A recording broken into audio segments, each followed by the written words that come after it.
first thing that I think is really important before deciding if one's going to become an angel or not is to think about a couple of questions. So first of all, why would I want to be an angel? And what would be the measures that I'm going to use to decide, am I on the right track or not? And also, what would make me decide to stop? For example, I have a friend, when she decided to be an angel, she said, okay, if after 3 years I've made 3 investments and I've lost all the money, then maybe angel investing is not for me. Luckily, she's still a very happy angel investor, so she has not stopped. The next question is really, okay, how much of an overall budget do I have? And from that, how much can I realistically invest per investment and per round of financing?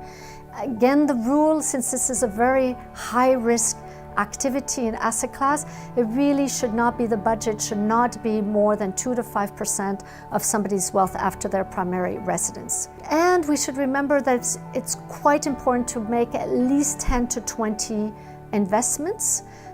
So it's important to think about that when somebody decides a little bit on a budget per investment.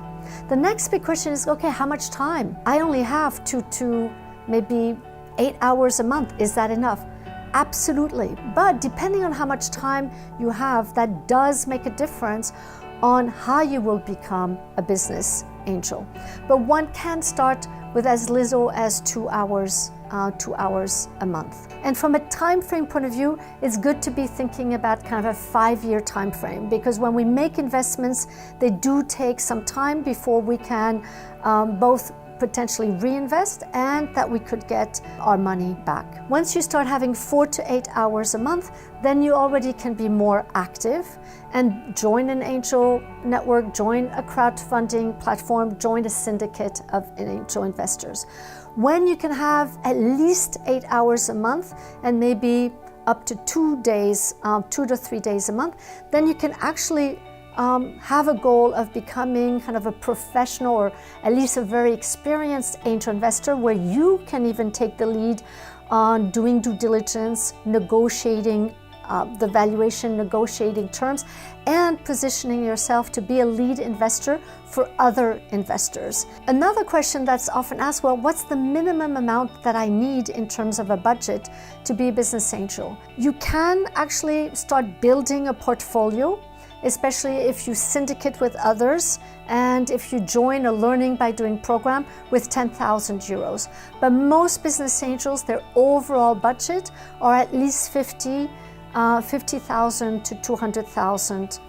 That's a little bit what a typical angel investor has. Then comes the questions of, okay, what kinds of investments do I want to make? And what stage of development, what sectors, which geographies do I want to invest in? Common question is really, what is the minimum amount of money that I need to actually be able to be a business angel?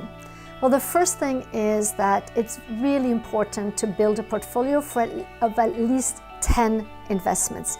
Ideally, you would probably do about 20 investments. Individuals can become an angel with 20,000 euros, but if they're only going to have about 1,000, then they really have no choice but to join usually an investment program where a number of investors have been pooled together so that in total they represent kind of one significant angel investor.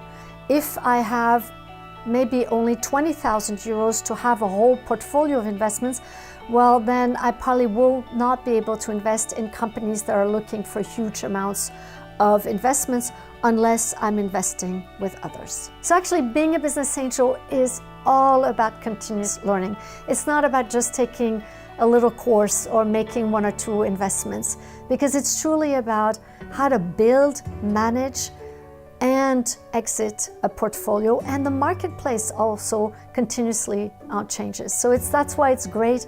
Not only do you get to help entrepreneurs, but you get to continuously improve your skills on being a business angel.